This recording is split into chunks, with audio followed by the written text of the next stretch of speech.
বিএনপির vice chairman Barkatullah blue বলেছেন, শহীদ জিয়ার উত্তরসূরি হচ্ছেন তারেক রহমান। এই নামটি উচ্চারণ করতে হলে তারেক রহমানের উজু করে নামটি উচ্চারণ করবেন, কারণ আপনাদের মতো নাবালক উপদেষ্টারা নেতারা এ ধরনের কথা বলে দেশকে বিভক্ত করবেন না। মঙ্গলবার 25শে ফেব্রুয়ারি বিকেলে কুমিল্লা টাউন হল মাঠে কুমিল্লা মহানগর বিএনপির দ্বিবার্ষিক সম্মেলনের উদ্বোধকের বক্তব্যে তিনি এসব কথা বলেন। বরকতুল্লাহ বলেন, গত 2-3 দিন ধরে কিছু অবাঞ্ছিত কিছু কথাবার্তা চলছে।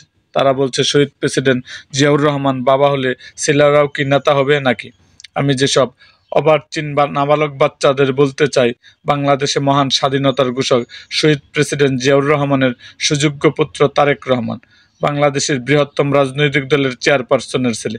শহীদ জিয়ার উত্তরসূরি হচ্ছেন তারেক রহমান। তার নামটা উচ্চারণ করতে হলে উজু করবেন। আপনাদের মতো নাবালক উপদেষ্টার নেতারা এ ধরনের কথা বলে দেশকে বিভক্ত করবেন না। তারেক রহমান বাংলাদেশের অবিসংবাদিত নেতা, তিনি বাংলাদেশে ফিরে আসবেন। তিনি বলেন, তারেক রহমান 31 দফা দিয়েছেন। 2.5 বছর আগে যদি কোনো সংস্কারের প্রয়োজন হয়, আপনাদের যদি কোনো উপদেশ থাকে তাহলে সংযোজন করবেন।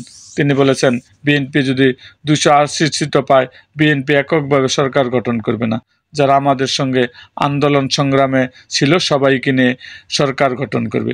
বুলু বলেন, দেশের এমন কোনো প্রতিষ্ঠান নাই যেখানে শেখ হাসিনা লুণ্ঠন করে বিদেশে টাকা পাচার করেছেন।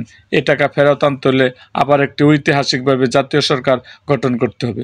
যেমন করে শহীদ প্রেসিডেন্ট জিয়াউর রহমান বাংলাদেশকে একটি সমৃদ্ধশালী দেশে পরিণত করেছিল। একটি দুর্ভিক্ষের দেশ থেকে বাংলাদেশকে আন্তর্জাতিক পর্যায়ে আত্মমর্যাদার দেশে পরিণত করেছিল।